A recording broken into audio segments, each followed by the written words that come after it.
All right. Hey, good evening, everybody. We are bringing you a little midwinter off-season report from Austin Berry Racing Shop. We're going to catch up with Austin here a little bit tonight and see what's been going on since the season ended and what's coming up in just a month away, opening day. So Austin, you guys wrapped up your season in September. Kind of didn't end the way you wanted. Broken rear, kind of set you on the sideline a little earlier than you wanted. And then you had to start getting things ready and tearing down and right away. And I know you've been busy the whole off season. So walk us through like that first month or two after the season ended.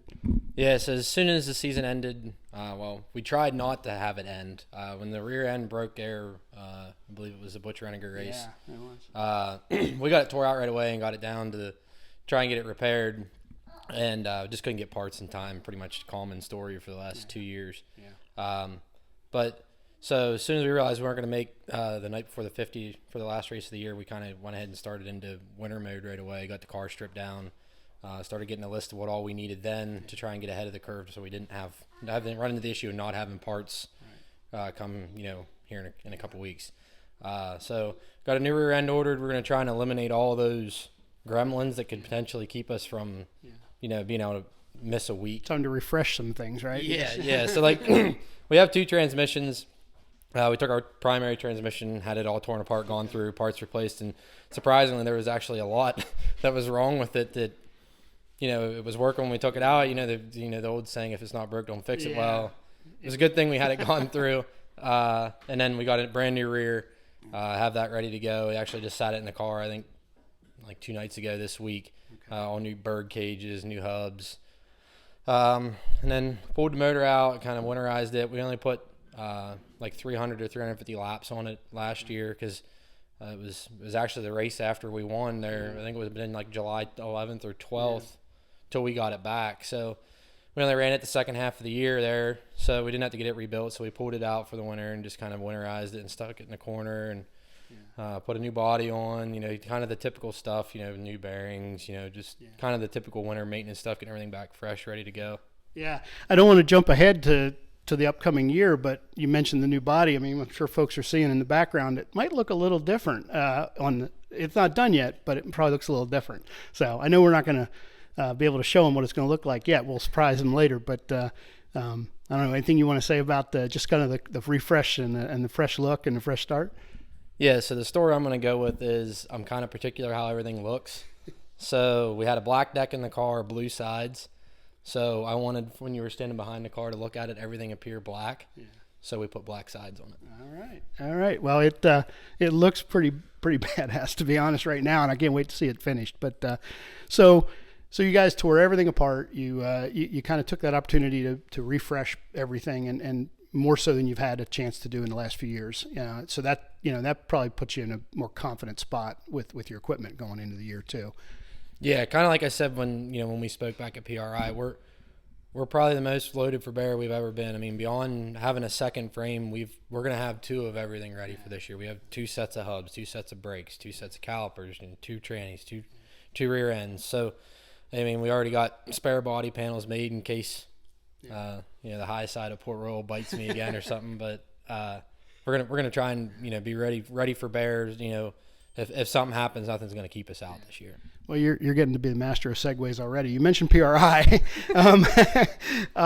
So PRI, I know we did a little report from out there, which we did great stuff, but nobody could hear it.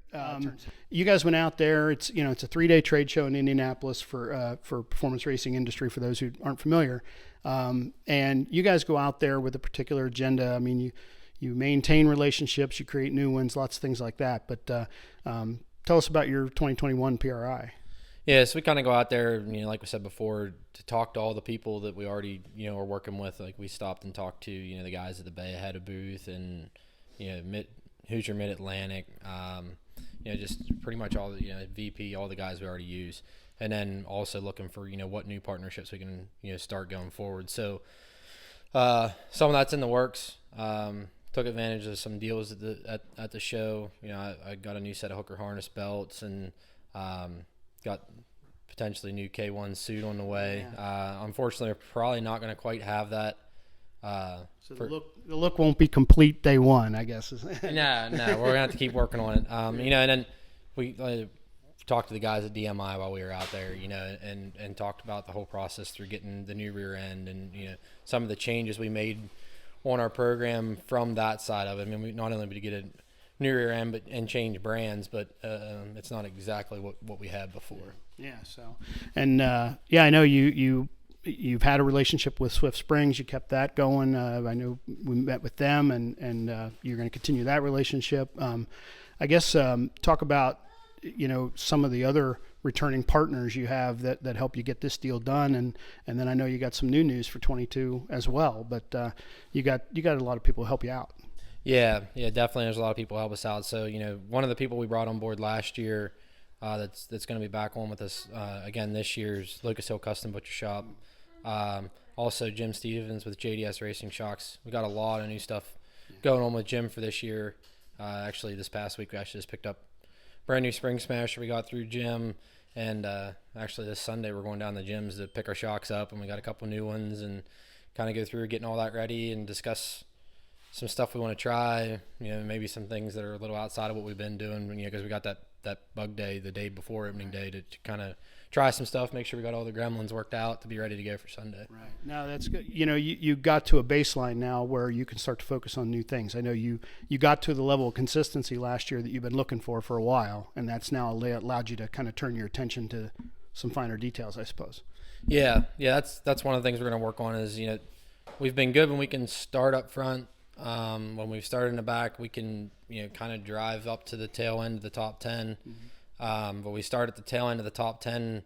We're good enough to stay there and have speed, but kind of the big racetrack half mile type thing, working through being able to drive from 10th to 2nd or 3rd or maybe even for a win. So that's some of the stuff we're going to work on. But even above and beyond that, we got some new partners coming on, monetary sponsorship wise this year as well. So Tire Mart's come on in a very, very big way for us this year. Yeah, that is great news. I know they dipped their toe in the water, so to speak, last year with you and kind of helped you out to run the Lucas Oil Series. You made your first Lucas Oil race, and then they that partnership just built even over the off season, and they've as you said, come on board in a much bigger way this year to help you guys out. And I know that Tire Mart in Harrisburg is a place that our folks need to go, support those partners that support racing, right? But we're going to do a lot of things with them this year. So yeah, it was great. Kind of right there at the tail end of last year. We got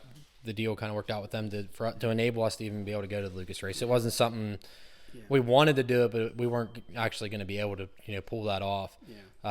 So we kind of used that, got the the conversation going between the two of us, and then went back and met with Greg this winter and talked through potential opportunities for this year, and they come on in a big way and are going to be our leading partner for 2022. Yeah, looking forward to that. Always good to bring new partners into the sport, and I know the race fans are very loyal, and they'll go out and support them.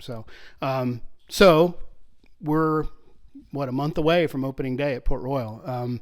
So you're in a pretty good spot here looking behind us. I mean, you've got a lot of stuff together, and I know things are laying around here that just need to be put together. But what's really, besides the unveiling of the wrap, what's left to do for you guys to be ready for opening day? Yeah, there's obviously the things you can see. No, we've made out pretty good. We always say, we're way ahead of this year compared to last year, but we're still not as far as what I would hope to be. We're in pretty good shape. We got to wrap up some stuff with some new hubs. We got, setting up some bearings and new brake calipers and getting brakes bled and, front end geometry setups and getting the motor put in and, transmission driveline. But I mean, other than that, we go get the shocks this weekend from Jim and all that'll be pretty much ready to go and get the motor in. I mean, it's not a lot. It's tedious stuff. It's kind of one of those things where we want to take our time, make sure we're definitely ready for the start of the year. But if we had to be 2.5 days, we could probably be ready. Throw it together and go to the racetrack. Yeah, I know a lot of people don't realize the amount of work that goes on. They think, well, race season's over. Everybody's sitting at home, having Thanksgiving and Christmas and all that. But you guys are even, I think, a lot busier sometimes in the off season than you are through the season, and as long as you don't put it in the fence. Anyway, I guess. Yeah. I mean, for us, it was it was like the weekend or the weekend after we were done, we already started stripping body panels, motor out, everything coming off and getting ready. So I think the tough part for me through the winter is you get into a rhythm, through race season, nights in the shop and getting things done. And then, of course, we spend all summer racing. So then once race season ends, we start doing family stuff. And then you get back in the shop, you get to work. And then once the first of the year starts to roll around, the pressure's kind of when you got to, whatever you don't have done, you got to start working on. Turn it up a little bit. Yeah. So speaking of new things, one other thing, I think I noticed maybe a different trailer sitting outside. Not a brand new thing or anything, but a little bit of an upgrade, I think. Yeah. I mean, us being a one car, smaller team, we've always tried to invest our funds in, what we felt could make us faster. And, the old saying, trailers don't win races. They don't, but being more organized, being able to have everything that you need there does win races. So kind of a situation where, we can't afford to go buy a brand new trailer. We'd sooner be putting money into race cars. So kind of got a deal worked out on a trailer and, can get us into something that will allow us to get, our four-wheeler and the car and everything to the races in one trailer without having to take two trailers and hauling stuff in. And so, yeah, we got to wrap that up. That's one other thing on the list besides the car to be ready to go for the race season. The focus is always on the car and the motor and the tires and, all that stuff. But the trailers and the trucks and everything that haul these cars to the races, they don't maintain themselves either. Yeah, everybody kind of forgets about all that other stuff, that you do have to do. I mean, you have, tire machines and stuff and just the spring smasher you talked about. There's lots of stuff you guys have to deal with. It's not just the race car. So, yeah, it's I think I've seen the improvement over the years, like in all those things away from the race car. Like you've talked about your note taking and how you guys keep records better of what works and what doesn't and things like that. So that all of that's part of that continuous improvement, I'm sure, right? So yeah.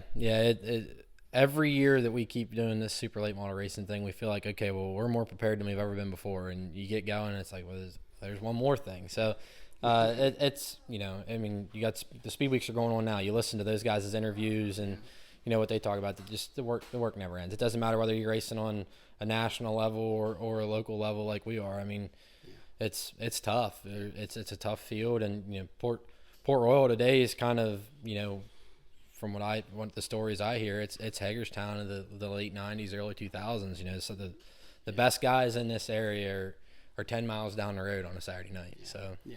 Yep. No, you're right. Well, listen, thank you for your time. We'll wrap it up. I know we're, like I said, weeks away, clock's ticking loud. Before you know it, opening day will be here. So folks, if you don't already, follow Austin Berry Racing on Facebook or Twitter. You can check us out. You can always find his information through us at addictedtodirt.com, addictedtodirtpr.com. I should know my own, right? Anyway, thanks, folks. We'll be doing a lot more of this kind of check-ins with Austin from the pits and throughout the season. Quick little 2 minutes here, 2 minutes there, or maybe some mid-season check-ins, and we'll keep up with things. So stay tuned, and you'll learn a lot as the year goes on. Trust me. Thanks, Austin. Yeah, thank you, and just thanks again to everyone that supports us. My wife, my kids, my parents, my brother. Everyone that comes and helps us out, and all of our partners. And looking forward to this coming year. Absolutely.